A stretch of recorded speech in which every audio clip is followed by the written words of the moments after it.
La semaine dernière, j'ai visité deux pays africains, la République démocratique de Congo et le Soudan du Sud. Je remercie Dieu qui m'a permis de faire ce voyage tant désiré. Deux rêves, rendre visite aux Congolais gardiens d'un pays immense, poumon vert de l'Afrique, avec l'Amazonie, ce sont les deux poumons du monde. Terre riche de ressources et ensanglantée par une guerre qui ne se termine jamais, car il y a toujours ceux qui alimentent le feu. Et pour rendre visite au peuple du Sud-Soudan dans un pèlerinage de paix ensemble, l'archevêque de Canterbury, Justin Welby, et le modérateur général de l'Église d'Écosse, Lyle Gristlead, nous sommes allés ensemble pour témoigner qu'il est possible et juste de collaborer dans la diversité, surtout si l'on partage la foi dans le Christ. Les 3 premiers jours, j'étais à Kinshasa, capitale de la République démocratique du Congo. Je renouvelle ma gratitude au président et aux autres autorités du pays pour l'accueil qu'ils m'ont réservé. Immédiatement après mon arrivée au palais présidentiel, j'ai pu adresser un message à la nation. Le Congo est comme un diamant. Par sa nature, ses ressources et surtout son peuple. Mais ce diamant est devenu une source de discorde, de violence et paradoxalement d'appauvrissement pour le peuple. C'est une dynamique qu'on le retrouve également dans d'autres régions d'Afrique et qui s'applique à ce continent en général, un continent colonisé, exploité, pillé. Face à tout cela, j'ai dit 2 mots. Le premier est négatif. Ça suffit. Arrêtez d'exploiter l'Afrique. J'ai dit d'autres aussi. Dans l'inconscient collectif, il y a l'Afrique doit être exploitée. Ça suffit cela. Voilà ce que j'ai dit.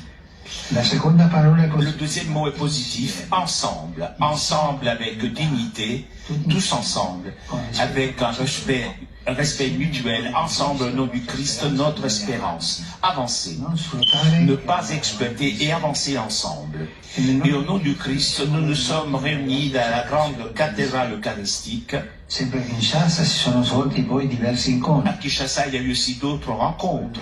Les victimes de la violence dans ce pays, la région qui, depuis des années, est déchirée par la guerre entre groupes armés manœuvrés par des intérêts économiques et politiques. Je n'ai pas pu me rendre à Doma.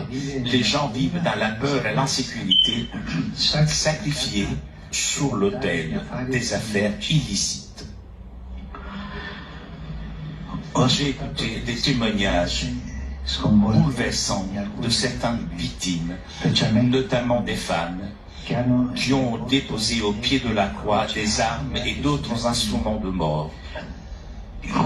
Avec elles, j'ai dit non à la violence, non à la résignation, oui à la réconciliation et l'espérance. Elles ont souffert beaucoup et continuent de souffrir. J'ai rencontré ensuite les représentants de diverses œuvres caritatives du pays pour les remercier et les encourager. Leur travail avec les pauvres et pour les pauvres ne fait pas de bruit, mais jour après jour, il fait croître le bien commun. C'est avec la promotion que les initiatives caritatives doivent toujours être promotionnelles. Pas l'assistance, mais la promotion, c'est-à-dire assistance, oui, mais surtout promotion. Un moment enthousiasmant a été celui avec les jeunes et les catéchistes congolais. C'était une immersion dans le présent projeté vers le futur.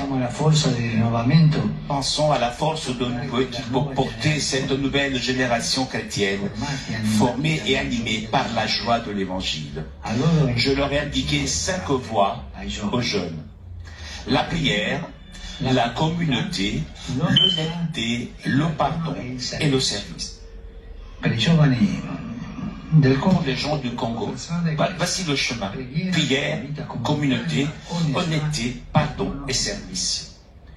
Que le Seigneur entende leurs cris en faveur de la paix et de la justice. Ensuite, dans la cathédrale de Kinshasa, j'ai rencontré les prêtres, les diacres, les hommes et femmes consacrés et les séminaristes. Ils sont nombreux. Ils sont jeunes, car les vocations sont nombreuses. Et je remercie le Seigneur. Je les ai exhortés à être des serviteurs du peuple comme témoins de la mort du Christ, en surmontant trois tentations, la médiocrité spirituelle, le confort mondain et la superficialité.